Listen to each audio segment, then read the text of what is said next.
vous voyez que c'est avec un immense plaisir que nous sommes là ce matin pour ces échanges fructueux et aussi profiter et donner la suite de notre vision, les perspectives en cours pour que nous puissions ensemble tracer notre itinéraire, comme ils l'ont dit, rester sur cet itinéraire jusqu'à l'objectif final.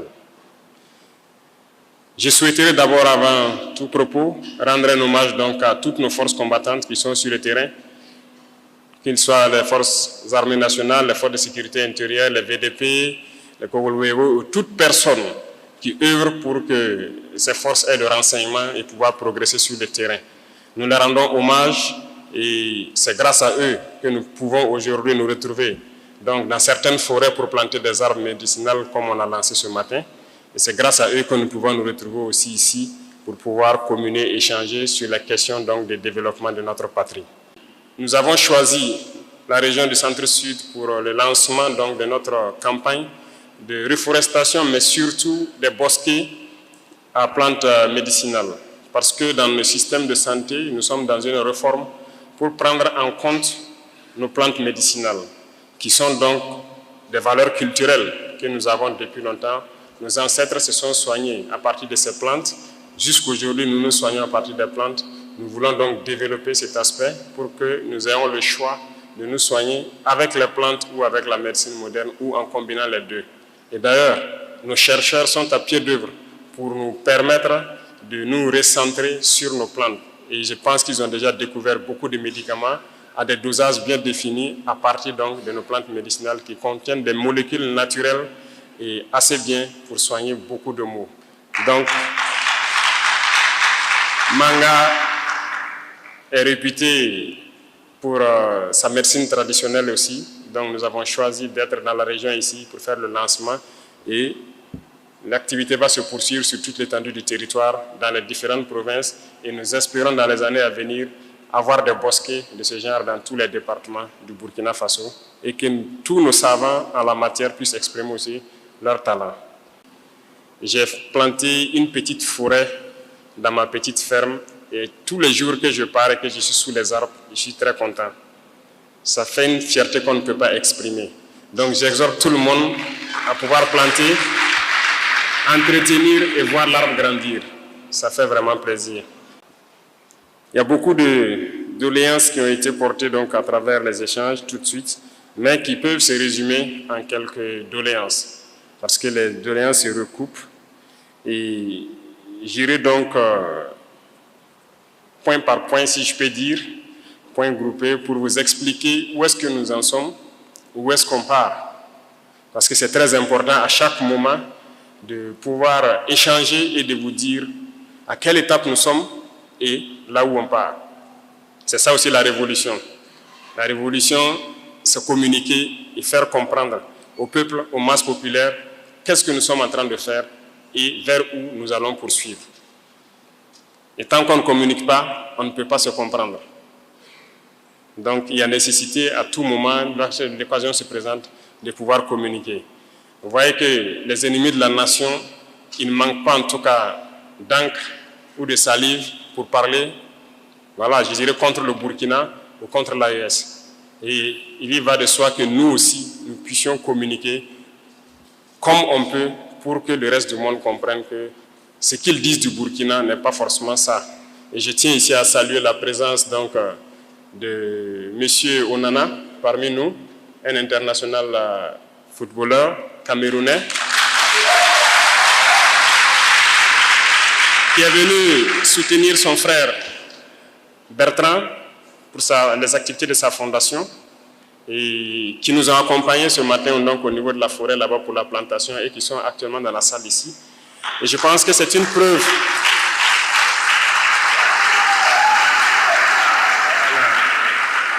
Merci. Je pense que c'est une preuve palpable de ce que nous recherchons, notre combat, que l'Afrique s'unisse. Et je le disais, il n'y a pas de frontière entre le Cameroun et le Burkina. Nous sommes des Africains, c'est ça la priorité. Étant en Europe, ils sont africains. Étant en Afrique, ils sont africains. Et donc, il n'y a pas de raison que nous nous mettons des barrières entre nous. Et je souhaite que tous les Africains puissent s'unir comme l'exemple qu'ils sont en train de nous donner.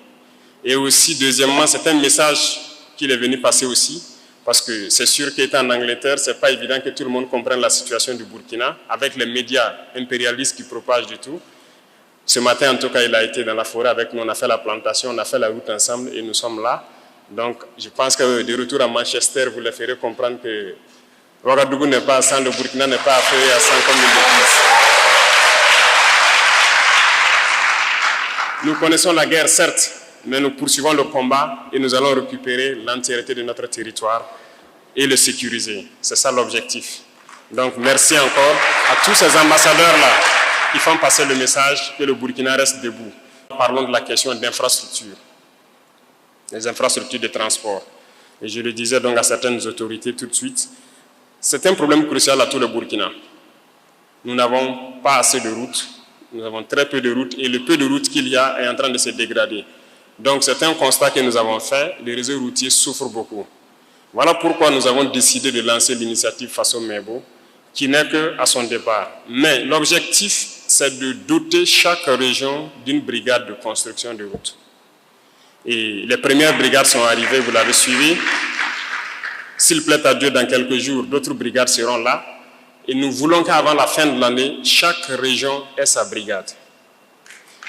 Une fois que chaque région aura sa brigade, généralement le recrutement, donc la majorité de l'effectif va se recruter dans la région pour construire les routes de la région. Donc je vous invite à prendre cette initiative à bras le corps, à faire votre initiative. Lorsque votre brigade sera là, de tout mettre en œuvre pour qu'elle puisse rapidement construire le maximum de routes que vous souhaitez. Et nous allons poursuivre dans ce sens-là pour que même les pistes rurales dont vous parliez, tout sera construit. C'est l'objectif comme ça. Donc 2026, normalement, nous devrons construire beaucoup de routes. Nous avons des ambitions, pouvoir construire des milliers de kilomètres chaque année. Et si on parle de milliers de kilomètres, ça veut dire que forcément les routes que vous avez citées ici, que ce soit de Pau en allant vers le haut, de Pau en allant vers la frontière Guérouango, Zeko, Ziou, tout doit être bitumé d'ici là. Donc votre brigade viendra et vous vous en occuperez. Donc vous l'accueillerez et vous allez donc vous y mettre pour que chacun mette la main à la pâte et vous construirez vos routes vous-même, vous allez entretenir vos routes vous-même. Et donc je compte sur tout un chacun lorsque la brigade va venir pour mettre du sien, que ce soit opérateur économique, que ce soit donc les producteurs, tout le monde doit mettre du sien pour participer à la construction de ces infrastructures de transport. Concernant donc le volet santé, je pense que le CHR de Manga est pratiquement terminé et je pense qu'il y a beaucoup de choses qui peuvent manquer, mais le ministère est à pied d'œuvre pour équiper tous les CHR. Et nous avons trouvé des situations où l'imagerie minimale n'existait pas. Je me souviens que l'année passée ou surpassée, j'étais passé à Pau à la sortie des élèves officiers. Et j'avais eu vent que dans cette grande ville, il n'y avait même pas d'échographe. Aucun appareil pour faire une échographie lorsqu'il y a une femme qui en a besoin. Mais on a pu résoudre le problème, mais ce n'est que ponctuel. C'est pour vous dire combien nos hôpitaux n'étaient pas vraiment équipés.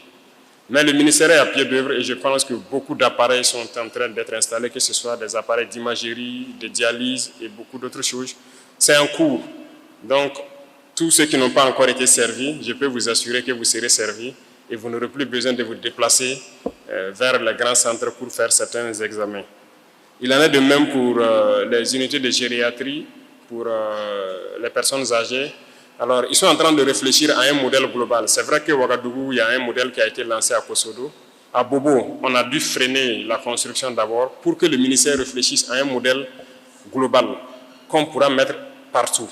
C'est-à-dire un modèle unique et pas aussi un modèle qui va perdre de valeur dans 5-10 ans. Tout ce qu'on veut construire aujourd'hui, on veut que dans 50 ans, on ne dise pas que c'est dépassé. Il faut qu'on construise en prenant en compte la durée. Voilà. C'est dans le même ordre d'idée, même l'autoroute Bobo-Ouaga, ce qui était prévu, c'est juste deux fois 2 voies.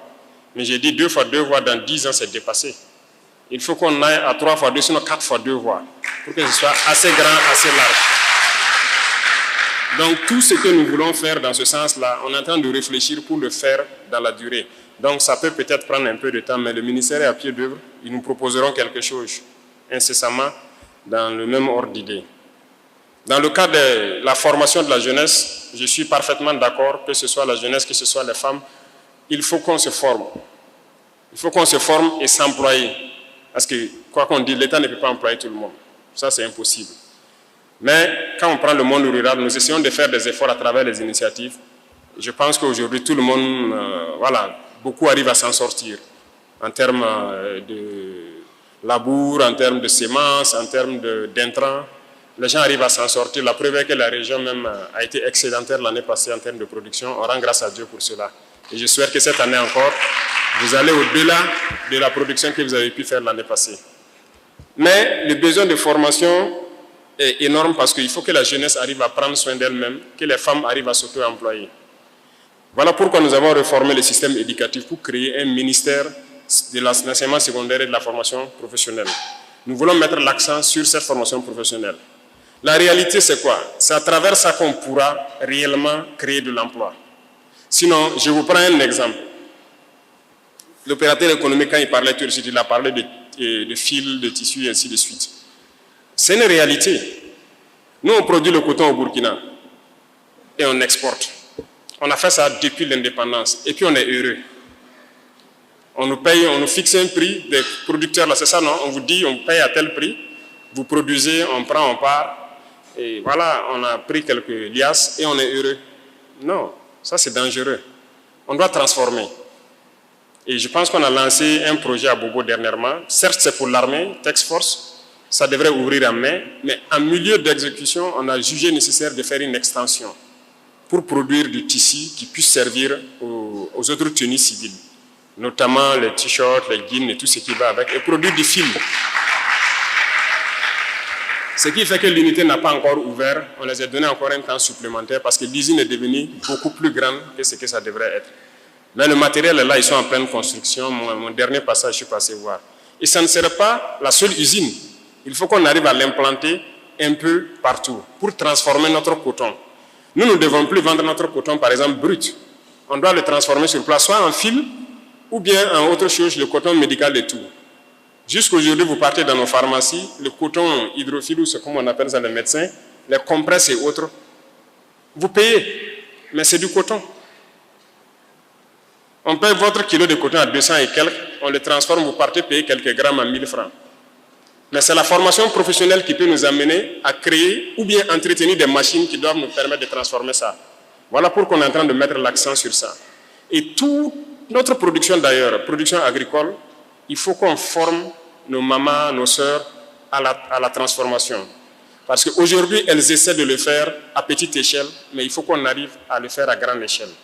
Sinon, tout ce qu'on exporte brut, et après, on part payer encore le produit fini. Ce n'est que notre emploi qu'on exporte. On est concentré là-dessus parce que c'est un défi. Et il faut qu'on le réussisse. Aujourd'hui, j'aime prendre des exemples concrets. Je dis, bon, je prends par exemple Madame le gouverneur, quand vous rentrez le soir, vous avez un porte, peut-être quelque chose où vous accrochez votre tenue, c'est ça? Je parie que la plupart d'entre vous ont ça dans vos maisons. Mais vous partez payer où? C'est rare ceux qui font les porte-manteaux en bois par nos menuisiers.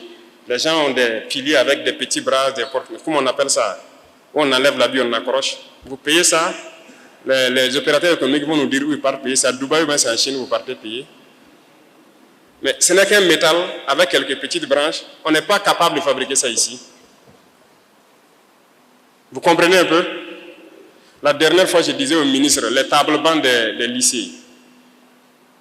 Vous voyez comment ça est?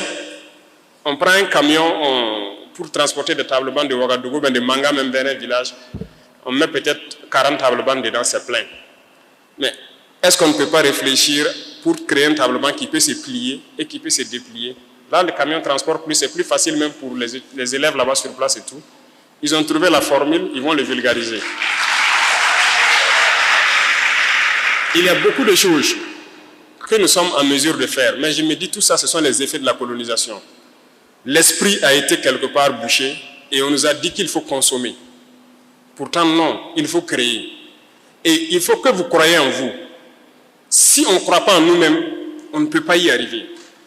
Et c'est ça l'objet de notre communication permanente. Il faut que la jeunesse croie en elle. Il faut que tout un chacun de nous croie en lui-même. Et c'est possible. Aujourd'hui, nous sommes en train de piocher quelques talents un peu partout, des inventeurs et tout. Nous attendons de mettre en place, comme je l'ai dit la dernière fois, un centre qui sera comme un incubateur pour que tu fais la formation professionnelle, c'est vrai, mais on va faire la pratique. Et on doit créer beaucoup de choses nous-mêmes sur place. Il n'y a pas de raison qu'on aille payer tout dehors. On achète tout à l'extérieur. C'est de l'emploi qu'on est en train de donner à l'extérieur. Vous êtes d'accord avec moi? Rentrez chez vous, vous regardez, il y a beaucoup d'ustensiles, beaucoup d'articles à la maison. Vous vous demandez, mais pourquoi on ne peut pas fabriquer ici? Pourquoi on doit les payer dehors? C'est la même chose au niveau de l'armée, où j'ai dit, bon, moi je ne commande plus de véhicules blindés. C'est terminé. On fabrique. Soit on réussit, ou bien on réussit. Voilà. Et c'est ça qui est en cours actuellement. C'est terminé. Ce qu'on a commandé, qui est venu, c'est ça. Ce qui est en route, c'est ça. Mais c'est terminé, on ne commande plus. On va fabriquer sur place. Il ne faut pas avoir peur d'échouer. On peut faire, ça ne va pas marcher, on va modifier, on va faire, mais on va réussir. C'est ça aussi. Donc, il faut qu'on ait confiance en nous. Toutes les unités industrielles qu'on paye dehors, là, vous êtes en mesure de le faire. Vous partez souvent payer des unités industrielles, vous vous rendez compte que c'est juste un tapis avec un moteur électrique qui fait rouler quelque chose, monter des petites cubes. On peut le faire, on a des soudeurs capables de le faire. Mais on n'a pas souvent confiance en nous, ou bien nous sommes des consommateurs. On ne peut pas payer tout à l'extérieur. Non. Donc, la formation professionnelle, nous sommes en train de mettre l'accent dessus, organiser. Vous voyez qu'il y a beaucoup de centres même qui étaient morts qu'on est en train de réveiller. Et il y a le centre à Bobo, qui était carrément fermé depuis plus de 5 ans, 10 ans, je ne sais plus. On est en train de tout rénover. On va installer des laboratoires, des salles pratiques pour que les gens puissent fabriquer. Sinon, moindre chose, même vous roulez tous des motos ici. Les simples écrous et tout, on paye tout à l'extérieur. Donc, ça m'amène donc aux opérateurs économiques. Alors, ils ont souhaité qu'on ait une zone industrielle à Manga. C'est une très bonne idée. On va voir le ministère même pour créer des zones industrielles dans toutes les régions. Parce que les industries ne vont pas se concentrer à Bobo ou Ouaga. Non, non, non. On va mettre des industries un peu partout. Parce que là, rien n'est fait d'abord. Hein. Il y aura tellement d'industries. Il faut qu'on fabrique. On crée ici. Et je vous invite donc à vous unir aussi pour créer des unités. J'ai dit à Bobo à des gens qui partent commander les cuirdents, les lotus, les quoi en Chine. Il dit, mais vous n'avez pas honte d'aller payer ça là-bas. Payez les machines, venez fabriquer ici. Mais ils sont en train de faire, ils ont presque fini. Et donc ceux qui partent payer les écrous, les pions, les trucs des motos là, comment on appelle, pièces détachées. Mais payez les machines, venez fabriquer ici. On en a, non? Il y a des techniciens qui sont en train d'être formés actuellement dans certains lycées techniques à manipuler ce genre de machines-là. Et donc, on doit pouvoir créer beaucoup de choses sur place. On ne peut pas continuer à aller payer à l'extérieur. Même le ministre de l'Agriculture, il n'est pas là. Je l'ai dit l'année passée, on a passé le marché d'un certain nombre d'articles qu'on a, le matériel agricole qu'on a remis. Mais j'ai dit 2026, quand on va remettre la quasi-totalité là, ça doit être fabriqué au Burkina. Et on est sur ça. Donc, lui, il travaille avec le ministre de l'Enseignement technique pour qu'il puisse sortir les jeunes talents des écoles et fabriquer. Donc, les centres de formation vont continuer à naître et on va continuer à former la jeunesse, à former nos mamans, nos sœurs, à la transformation, aux unités industrielles pour que notre pays puisse être industrialisé et qu'on transforme tout sur place. Et je dis industrialisé, je n'ai pas dit robotisé. Parce que je suis aussi contre la robotisation excessive là. Voilà, où une unité industrielle où peut-être 1000 personnes doivent travailler, on se retrouve à tout mettre sur l'intelligence artificielle, tout est mécanisé. Finalement, c'est 2 personnes qui travaillent, c'est les machines qui font le reste. Ça aussi, je suis contre ça. Donc, on va faire en sorte que nous soyons au beau milieu, où la jeunesse est employée et la richesse est bien redistribuée un peu partout. Donc, nous sommes sur ce chemin. Donc, les questions de centres de formation, je pense qu'on a bien pris ça en compte. Les barrages, comme vous l'avez dit, c'est pour accompagner l'agriculture. On est très bien conscient. Vous avez vu les barrages qu'on a commencé à curer un peu partout. Si vous voyez les dates, on va vous dire que ça a été construit en 1950, en 1960, en 1900 combien? Ah, c'est grave. Même le barrage à Pau, on m'a donné l'histoire du barrage à Pau, le barrage vaut presque 100 ans. Mais c'est terrible. Tout est bouché actuellement. Mais qu'est-ce qu'on fait? Un peu partout c'est bouché. Voilà pourquoi on a réveillé l'ONBA. On a créé l'ONBA et réveillé, on est en train d'équiper actuellement la Sonaterre pour pouvoir curer tous ces barrages qui existent, refaire les digues et creuser de nouveaux barrages. Ils ont reçu les premiers équipements, ils ont commencé le travail, mais beaucoup d'autres équipements sont en route pour venir. Nous espérons que d'ici la fin de l'année 2025, ils soient vraiment à un certain niveau pour pouvoir agir un peu partout. Donc, les barrages seront un peu creusés un peu partout pour que les gens puissent cultiver 2, 3, 4 fois même dans l'année s'ils le veulent. C'est la même chose que les forages profonds. Je pense que le ministère de l'Environnement est là, c'est ça? Vous avez lancé déjà la commande de foreuses. Voilà, ils ont lancé la commande de foreuses et nous espérons aussi avoir ça avant la fin de l'année. On veut faire des forages, aller au-delà de ce que vous connaissez, c'est-à-dire ne pas rester dans les 100 mètres, 150 mètres. On veut forer jusqu'à 1000 mètres au moins, avoir de vraies sources d'eau pour que vous puissiez faire de l'agriculture, de l'élevage, tout ce que vous voulez, en tout cas de l'eau pérenne. Et ça, c'est en cours. Actuellement, des forages sont en cours, mais on a dû faire venir des entreprises d'ailleurs pour le faire, mais nous voulons payer nos forages et le faire nous-mêmes ici au Burkina, et c'est en cours aussi. Pour la question donc des personnes âgées en ce qui concerne certaines doléances, je vais transmettre au ministère donc, de l'Action humanitaire, ils verront tout ce qu'ils pourront faire. C'est la même chose pour le cas des personnes handicapées. Alors cette fameuse loi, je vais voir. C'est vrai, même les textes d'application, si on prend, il faut aussi qu'on voit comment mettre en pratique, parce que ce n'est pas juste le texte, c'est la pratique même. Si la question revient de plus en plus, et vous avez soulevé que Manga est l'une des zones les plus... au dernier recensement de 2019, où il y a le plus de personnes vivant avec un handicap, on verra. Au retour, je vais essayer de voir les textes et donner des instructions donc, au ministère concerné là, pour qu'il voit la question des droits des personnes vivant avec un handicap. Pour le moment, donc, il n'y a pas de problème. Je pense que la valorisation et l'encouragement à la consommation de nos produits locaux, c'est ce qui est là. Et parlant dans le sens de l'industrialisation, nous avons déjà pris un décret qui oblige, quand il y a une unité qui fabrique quelque chose, c'est obligé, ceux qui importent là, ils payent d'abord là-bas, c'est quand c'est fini qu'ils vont importer. Donc, nous allons consommer ce que nous produisons. Donc, il n'y a même pas à s'en faire pour ça, il faut se lancer. Et quiconque va aller frauder, je pense que les douaniers sont en train d'être équipés aussi pour lutter contre la fraude qui va rentrer. On va consommer d'abord ce que nous produisons ici. Donc, n'hésitez pas à vous engager. Et je pense que la question de crédit, c'est général à tout le monde, que ce soit les opérateurs, que ce soit truc. Il faut qu'on réforme le système bancaire même. Mais réformer le système bancaire, ça stipule un gros travail qui est en cours. Il faut le dire clairement, il faut la monnaie. Sinon, notre système bancaire est arrimé à un système... Les banques au Burkina ne décident pas du taux en tant que tel.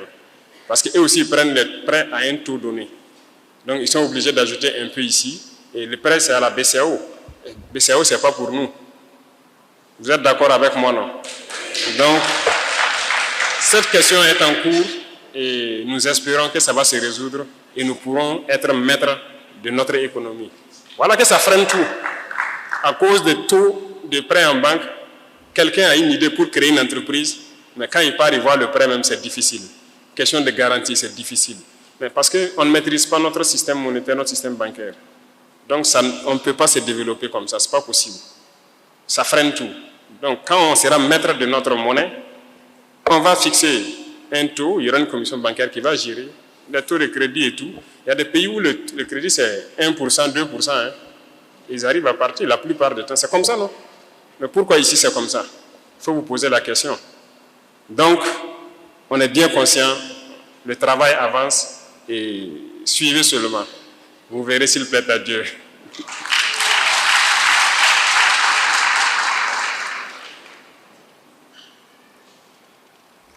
Pour le cas de la dette intérieure, je pense qu'il y a des efforts qui sont en train d'être faits au monde économique. Il y avait vraiment de très vieilles dettes intérieures. Je pense que beaucoup peuvent témoigner. Il y a des dettes de 3, 4 ans même qui existaient.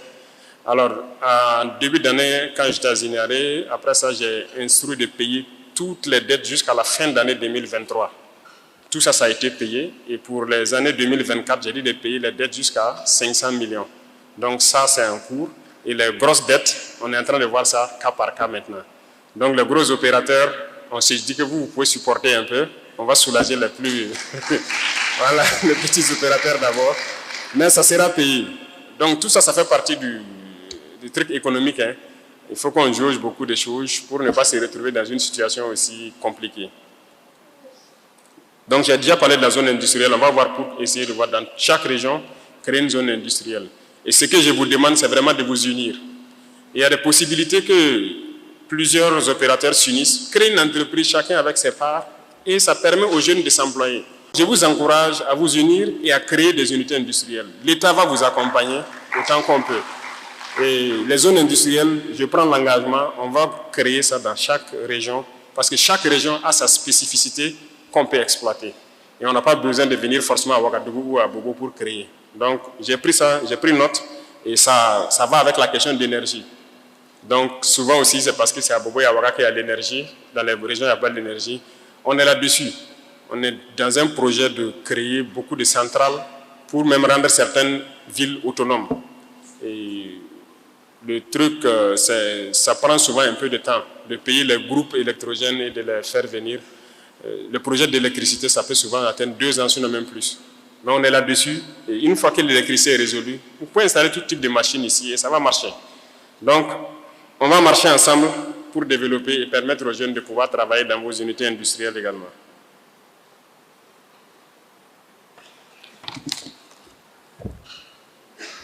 Je pense qu'il y a beaucoup d'autres questions qui rejoignent à peu près tout ce que j'ai pu déjà citer.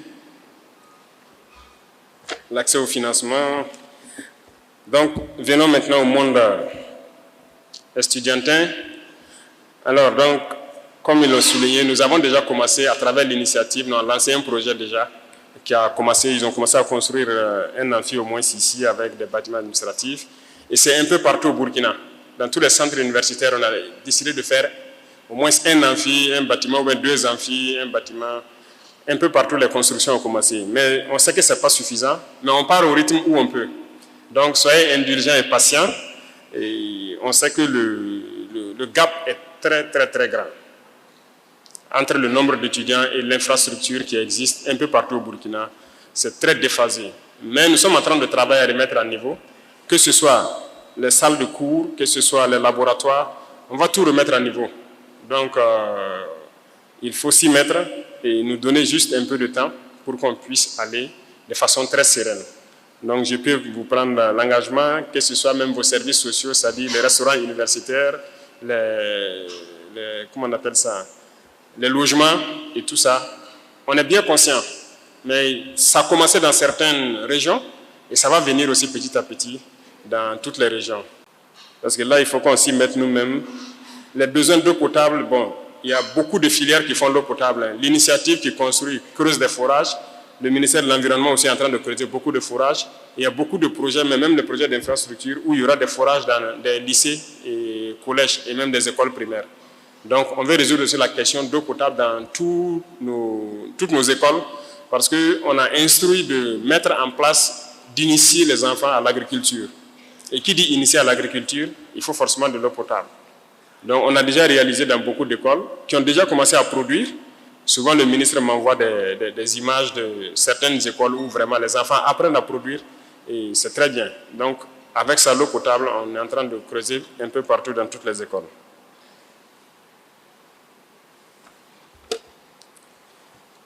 Pour la question, donc,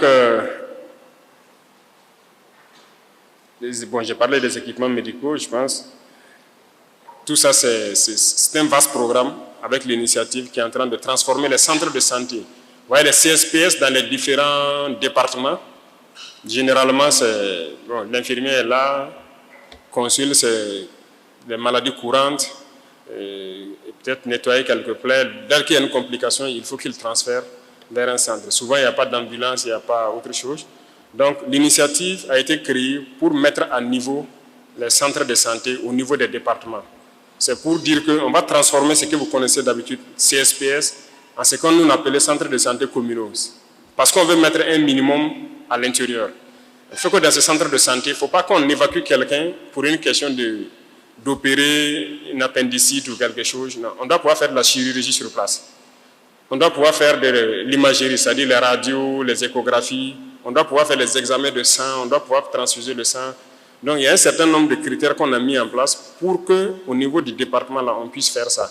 Et qu'on n'ait plus besoin de transporter quelqu'un vers un autre centre de santé pour aller faire une radio ou une autre imagerie. Donc, à terme, dans chaque département, on aura ce centre de santé-là. Et cette année, 25 ont été lancés, les constructions ont commencé.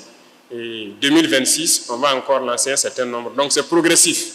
Et chaque village verra donc son centre de santé se transformer et ils n'auront plus besoin de se déplacer vers la province ou la région pour certaines choses. Et je pense qu'il y a beaucoup d'autres projets au sein des initiatives là que vous devez donc chercher à connaître.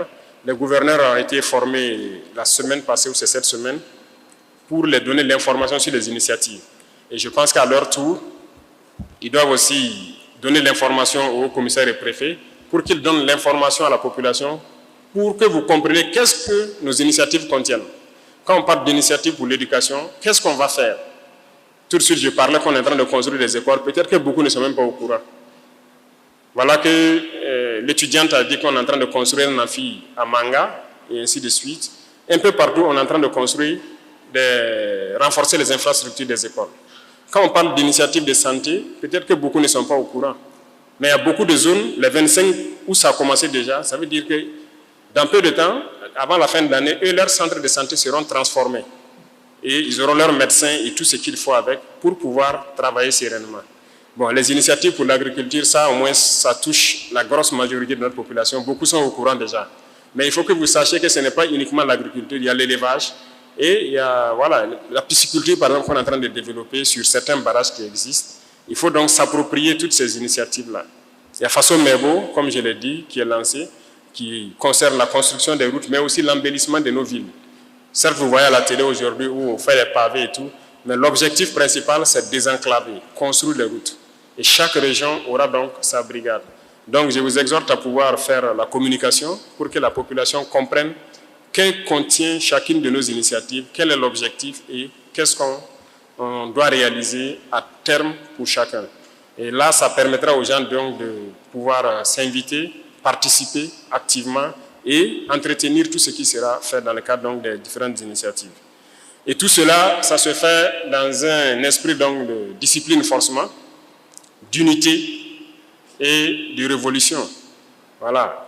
La discipline, c'est très important parce que la manipulation est de taille et il faut que lorsque quelqu'un apprend une nouvelle ou une information qu'il n'est pas bien imprégné, qu'il sache raison garder, ne pas divulguer de fausses informations pour décourager ou intoxiquer la population. Parce que ça, vous faites le jeu de l'ennemi. Et donc la discipline sur les réseaux sociaux, la discipline dans la vie courante, le respect des règles, voilà, en général.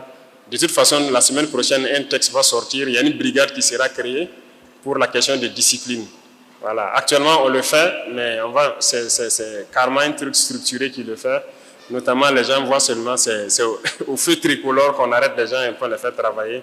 Ce n'est pas uniquement le feu tricolore, c'est la discipline en général qu'on va essayer d'encadrer à travers donc, cette brigade-là. Et c'est très important qu'on soit discipliné. OK? Et l'unité, il faut qu'on soit unis. Ça, c'est très important. Je disais tantôt, j'ai dit les politiciens, malheureusement, nous ont beaucoup divisés. Ça, c'est une réalité. Et il faut qu'on essaie d'oublier cette page de notre histoire-là et changer de logiciel. C'est très important. On est beaucoup divisés à cause de certaines perceptions, de choses qui n'ont pas forcément de l'importance. Quand je prends par exemple, on a été dans des endroits, certains m'ont dit, bon, il y a des départements, ils disent non, ils veulent devenir une province. Les provinces veulent devenir une région. Est-ce que vous savez au fond le pourquoi? Si on vous demande pourquoi vous voulez devenir une province, un département, pourquoi vous voulez devenir une province? Tout ça, ce sont les politiciens qui ont amené cette question-là ici. On doit traiter tout le monde au même pied d'égalité. Ce n'est pas parce que vous êtes dans le gouvernement que vous devez avoir des avantages particuliers dans votre zone et ça amène les gens à croire que c'est parce que vous êtes une province ou une région qu'il y a des avantages. Non. Tout le monde doit être traité au même pied d'égalité.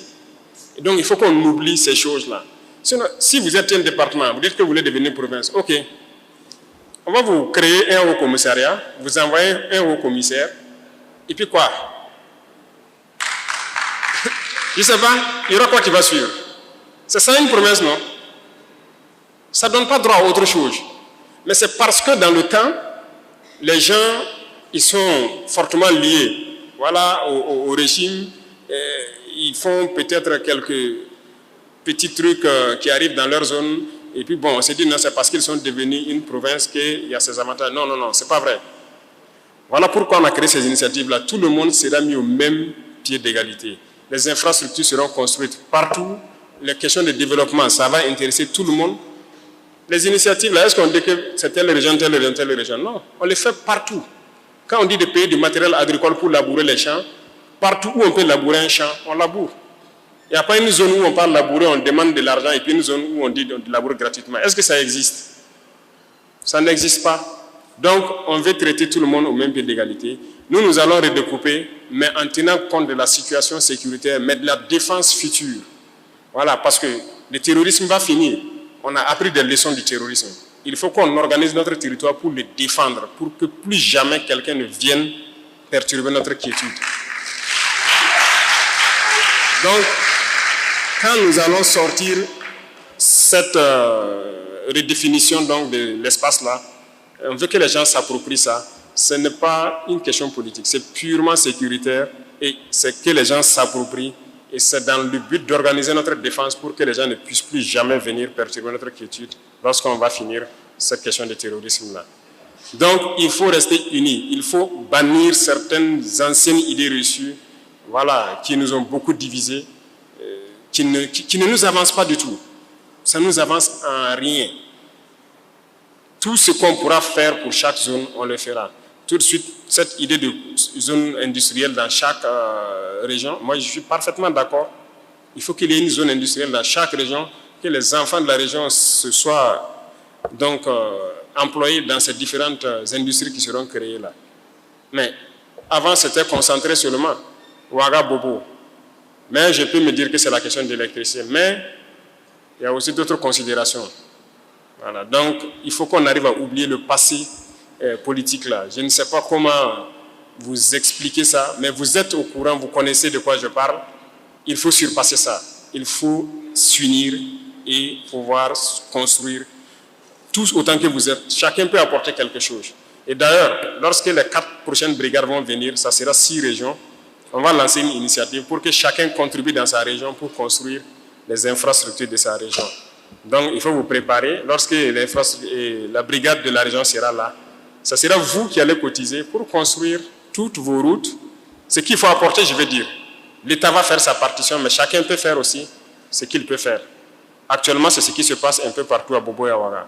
Donc, je souhaite que tous les leaders d'opinion, que ce les leaders coutumiers, les leaders religieux, il faut vous y mettre pour l'unité. Il faut que la jeunesse reste unie. C'est ce message-là qu'il faut prêcher. Et une fois que la jeunesse est unie, il n'y a rien à faire. Notre pays va s'en sortir et très vite. Donc je compte sur vous. N'écoutez pas les ragots de certaines personnes qui tentent de vous désinformer, de vous séparer, de vous diviser.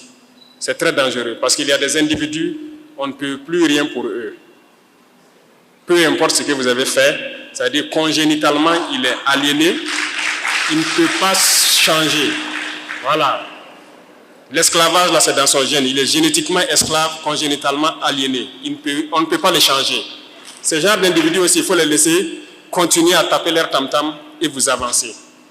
Sinon, si vous voulez forcément changer tout le monde, ce n'est pas possible. Voilà. Il y en a qui ne croient même pas du tout en l'avenir du Burkina. Si vous lui dites que le Burkina peut se frayer seul son chemin sans être adossé à quelqu'un, il va dire que ce n'est pas possible. Et c'est ça. C'est dans la tête que ça se passe. Il y en a qui peuvent changer, il y en a qui ne peuvent pas changer. C'est la même chose. Quand on disait à l'armée française de partir, mais tout le monde a dit qu'on ne peut pas tenir. Un mois c'est trop, on ne peut pas tenir. Le Burkina va s'effondrer, ils vont prendre Ouagadougou, c'est ici. On est là. Il y a des Burkinabés. Et donc, soyez rassurés, je viens donc terminer sur les paroles donc, de la veille citoyenne. Soyez rassurés, tant qu'on voudra de vous, on viendra vous chercher. Donc soyez prêts. Mais je peux vous rassurer que le combat se poursuit et nous le poursuivons très bien. Dernière chose que je peux vous demander, ça c'est à nos mamans. Il y a un phénomène que j'observe sur le terrain et qui ne me plaît pas. Et je veux que chacun à son niveau puisse conseiller, voilà comment je peux dire, ceux qui sont sur le terrain. Les gens ont le courage, la rage de vaincre, mais souvent on a des pertes qu'on ne peut pas s'expliquer. Vous comprenez? Et ça, ce n'est pas intéressant. Je dis toujours aux soldats, vous combattez, mais vous devez revenir raconter les batailles. Si vous restez, ce n'est pas grave, on défend la patrie. Mais il faut combattre avec rage pour revenir raconter les batailles. Et pour le faire, il faut rester concentré. Et qu'est-ce qui nous déconcentre souvent? Le téléphone portable.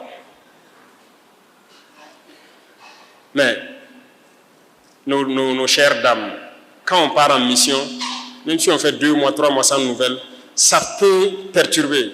Mais il faut qu'on reste concentré. Il ne faut pas vouloir que chaque nuit, on ait appel vidéo ou bien qu'on s'échange les messages à chaque seconde.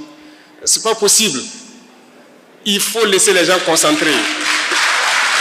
Hein? Il faut nous aider. Je le dis parce que ce sont les terroristes eux-mêmes qui nous disent. Il y en a qu'on a pris prisonniers, il y en a qui se sont rendus. Et quand ils viennent, ils nous disent que non, c'est à travers les téléphones qu'ils arrivent à réussir certaines attaques. Et ils nous expliquent ça. Ils nous disent que la nuit, ils observent dans nos camps à distance. Lorsqu'il y a beaucoup de lumière, ça veut dire que les gens sont concentrés sur le téléphone. C'est à ce moment où ils profitent de s'approcher. Et la journée, ils regardent. Lorsque les gens sont concentrés sur le téléphone, ils profitent d'attaquer. Ils peuvent s'approcher de la sentinelle sans qu'ils ne sachent. C'est les terroristes eux-mêmes qui nous disent ça. Donc vous voyez comment le téléphone est dangereux. Partout où les gens n'ont pas été surpris, l'ennemi ne peut pas. Mais si vous êtes surpris, vous ne pouvez pas. Peu importe votre armement, peu importe. Si tu es surpris, tu n'as même pas pu démarrer ton véhicule, tu fais quoi? Tu es surpris, tu n'as pas pu monter sur ton arme collective, tu fais quoi? Vous pouvez faire l'expérience, vous vous asseyez avec votre téléphone, quelqu'un va venir faire tout autour de vous. Vous n'allez pas savoir. Et la jeunesse a besoin d'être conseillée. Donc ça s'adresse à tout le monde, les chefs coutumiers, les personnes âgées. Il faut conseiller les jeunes. Le pari sportif, quand je le dis pour là, encore par rapport à nos soldats, beaucoup sont concentrés sur ça, et même ils le reconnaissent. Et ça prend trop de temps. Imaginez un match, ça dure combien de temps là? C'est 90 minutes. Ils sont concentrés sur ça. Et c'est dangereux. Vous savez qu'il y a des soldats qui se suicident à cause de ça? Il a parié, il a tout perdu, et puis il prend son arme et se bute. Ah non. Chacun n'a qu'à réfléchir qu'est-ce qu'il peut faire pour sensibiliser, pour empêcher les gens de faire certaines choses. Si vous avez un ami sur le terrain qui passe le temps à vous faire appel vidéo ou quoi, il faut éviter. Dites-lui de se concentrer. C'est comme ça que vous allez sauver sa vie. Je compte sur tout un chacun pour pouvoir passer le message, sensibiliser et agir pour que le téléphone puisse nous permettre d'avancer plus vite. Voilà. Sinon, les gens ont le courage, la ténacité qu'il faut et tout. Les soldats burkinabés n'ont peur de rien. Il n'y a pas cette zone au Burkina où ils ne peuvent pas rentrer. Voilà. Dites qu'ils sont là-bas 1 million de terroristes. Si on dit aux soldats de partir, ils iront. Il n'y a pas cette partie du Burkina où ils ne peuvent pas rentrer. Donc ce n'est pas le courage qui manque. Ce n'est pas la ténacité qui manque. Donc, c'est possible d'aller plus vite. La preuve, on continue d'avancer sur le terrain. On va continuer d'avancer jusqu'à recouvrir l'entièreté de notre territoire. Et je souhaite donc que la santé soit au rendez-vous pour tout un chacun de vous dans vos entreprises. Que Dieu protège notre chère patrie. Que Dieu protège et accompagne nos forces de défense et de sécurité qui se battent sur le front. Et qu'ils reviennent nous raconter les batailles et les victoires qu'ils ont engrangées. Restez concentrés, la patrie ou la mort.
facettes de l'information au Burkina Faso.